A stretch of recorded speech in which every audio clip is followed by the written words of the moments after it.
আজকে যে ভৌতিক ঘটনাটা বলবো সেটা আমার নিজ চোখে দেখা। কোনো দিন ভাবতেও পারি নাই এমন কোনো ঘটনার সম্মুখীন হব।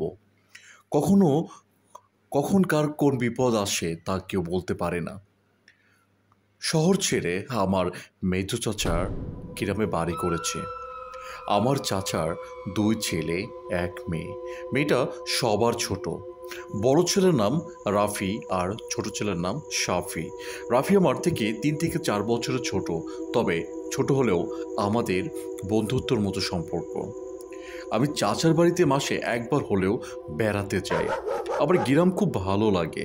রাতের বেলায় চাঁদের আলোয় গ্রামের রাস্তায় ঘুরতে বেশ মজা করতে আমার খুব ভালো লাগে। তাই আমি গ্রামে ছুটে যেতাম। একবার শীতে চাচার বাড়িতে বেড়াতে গেলাম। তখন আমি ইন্টারে পড়ি, সবেমাত্র কলেজে ভর্তি হয়েছি। আর রাফি তখন ক্লাস 9-এ পড়ে। সেবার চাচাদের গ্রামে একটা বড় মেলা হচ্ছিল। আমি আর রাফি বিকেলে মেলাতে ঘুরতে গেলাম। অনেক বড় মেলা, অনেক কিছু মেলায় পাওয়া যাচ্ছে। আমরা নাগরদোলাতে উঠলাম, অনেক কিছু খেলাম। কিন্তু এত তাড়াতাড়ি যে রাত হয়ে যাবে ভাবতেও পারি নাই। এশার নামাজে যখন আজান পড়ল তখন রাফিকে বললাম, রাফি, রাত অনেক হয়েছে, এখন চল বাড়িতে যাই। রাফি বলল, কি যে বলো, কেবল এশার আজান দিল, বাড়ি যাওয়া এখনো অনেক দেরি আছে, চলো আমরা সার্কাস দেখি। আমি ওর কথা কিছু না ভেবে বললাম, চল আজকে সার্কাস দেখব। কিন্তু সার্কাস দেখা যে শেষ হলে কিন্তু সার্কাস দেখা শেষ হলে যে রাত 12টা বাজবে তা কল্পনা করি নাই। মেলা থেকে বের হয়ে বাড়ির দিকে হাঁটতে শুরু করলাম। তখন আমার মনে কেমন যেন ভয় ভয় লাগতেছিল, কারণ চাচা বাড়ি যে পথ দিয়ে যাব সে পথে একটা শ্মশান ঘাট আর একটা পুরনো কবরস্থান আছে। বুকটা ভয়ে দূর দূর করতে লাগলো। রাফিকে বললাম, তোর কারণে আজ এত রাত হয়ে গেল।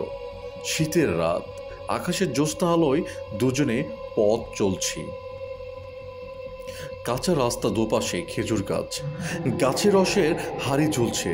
ধুলো ভরা রাস্তাটা চাঁদের আলোয় চকচক করছে। একবারও হাঁটতেও খারাপ লাগছে না, আবার কিছুটা ভয় ভয়ও করছে। সামনে কি হয়? শ্মশান ঘাট আর কবরস্থান না পেরোনো পর্যন্ত ভয় কাটছে না। মনে মনে দোয়া পড়ছি আর হেঁটে চলছি। কিছুটা দূর থেকে শ্মশান গেটের ছোট্ট একটা বাতির আলো চোখে পড়ল। তখন বুঝতে পারলাম সামনে শ্মশান ঘাট। আবার আবার ভয়টা আরও বেশি কাজ করতে লাগলো। জীবনে এই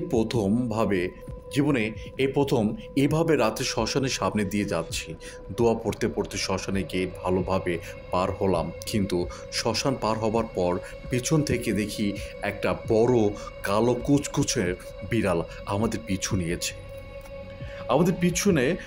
আমাদের পিছু পিছু আসছে আর মিউ মিউ করে ডাকছে। বিড়ালটা এত কালো ছিল যে শুধু তার চোখ দুটো দেখতে পাচ্ছিলাম।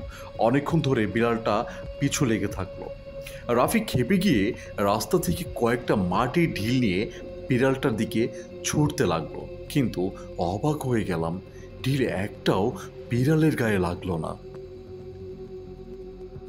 তখন আরও বেশি ভয় করতে লাগলো, আর মনে হলো এটা হয়তো কোনো বিড়াল না, অন্য কিছু। হঠাৎ দেখি বিড়ালটি আর আমাদের পেছনে নেই, আর আমরাও তখন পুরনো কবরস্থান পার হয়ে চলে এসেছি। তখন মনে একটু সাহস ফিরে পেলাম, কিন্তু তার কিছু দূর যেতেই দেখলাম সেই বিড়ালটি আবার আমাদের সামনে। আমরা খুব ভয় পেলাম আমরা খুব ভয় পেলাম, কারণ এবার বিড়ালটা অনেক বড় দেখতে পেলাম। এত বড় বিড়াল আমি আগে কখনো দেখি নাই। রাফি তখন বুঝে গেছে এটা বিড়াল না, অন্য কিছু। রাফি বলল, ভাই, কোনো দিক তাকাবে না, সোজা হাঁটতে থাকো, ভয় করো না ভাই। হঠাৎ যা দেখলাম, যা আমার চোখকেও বিশ্বাস করতে পারলাম না। দেখলাম বিড়ালটা সামনে একটা বড় শিমুল গাছে উঠে পড়লো আর অনেকটা বড় আকৃতি ধারণ করলো। আমার দৃশ্যটা দেখার পর সারা শরীর কাঁপতে শুরু করলো। রাফিও ভয়ে সামনের দিকে এগিয়ে যেতে পারছে না। মনে মনে আল্লাহকে ডাকছি আর বলছি, আল্লাহ বিপদটা দূর করে দাও। দুজনে পথে দাঁড়িয়ে আছি, সামনের দিকে এগিয়ে যেতে পারছি না। যদি বিড়ালটা আমাদের ওপর ঝাঁপিয়ে পড়ে। বিড়ালটা আমাদের দিকে বড় বড় চোখ করে তাকিয়ে আছে, কাছে পেলে যেন আমাদের খেয়ে ফেলবে। হঠাৎ কিছু দূর থেকে একটা টর্চের লাইট আলো দেখতে পেলাম। কে যেন আমাদের দিকে আসছে। লোকটি আমাদের কাছে আসতেই আমাদের দিকে টর্চের আলো মেরে বলল, কে ওখানে? রাফিরা নাকি? রাফি বলল, হ্যাঁ। স্বস্তির নিঃশ্বাস ফিরে পেল। দেখলাম আমার চাচা আমাদেরকে খুঁজতে বের হয়েছে। চাচা রেগে গিয়ে বলল, এত রাতে কোথায় ছিলে তোরা? চাচাকে বললাম, ওই দেখো, ওই দেখো শিমুল গাছে কি চাচা? গাছের দিকে টর্চ মারল, কিন্তু কিছুই দেখতে পেল না। চারপাশে টর্চের আলো দিয়ে কোথাও সেই বিড়ালটাকে দেখতে পেলাম না। হাঁপ ছেড়ে বাঁচলাম। চাচার সাথে বাড়িতে এসে সব ঘটনা খুলে বললাম। চাচা সব কথা শুনে বলল, আজকে তোমরা অনেক বড় বিপদ থেকে বেঁচে গেছো। আল্লাহকে অনেক ধন্যবাদ দাও। এরপর থেকে চাচার বাড়ি গেলেও রাতে শ্মশান আর কবরস্থানের রাস্তার দিকে যায় না। আল্লাহকে অনেক শুকরিয়া যে সেদিন চাচাকে আমাদের খুঁজতে পাঠিয়েছিল।